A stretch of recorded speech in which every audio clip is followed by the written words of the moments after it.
pagtsatsaga sa buhay panalangin. Ipinakita ito ng dalawang matanda na si Simeon at Ana na natutong maghintay sa katuparan hindi lamang ng kanilang pangarap sa buhay, gayon din sa katuparan ng pangarap ng Diyos sa kanila. Pakikipagtagpo. Tulad ng pakikipagtagpo ng banal na sanggol na Mesiyas sa mga taong naghahanda at nananabik sa pagdating ng tagapagligtas. Wika ni Pope Francis, sa kultura ng pakikipagtagpo, inaanyayahan tayo na panatilihing buhay ang pangarap ng lahat.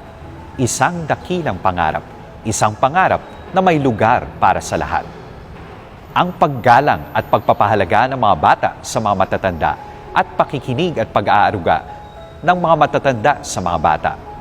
Tulad ng pagtatagpo ng matandang si Simeon at Maria, isang batang ina, ng pagtatagpo ng luma at bagong tipan sa batang si Jesus. Sa pagtatagpo ng puso at kalooban, tunay na may liwanag ng pag-asa sa kasalukuyan at hinahanap.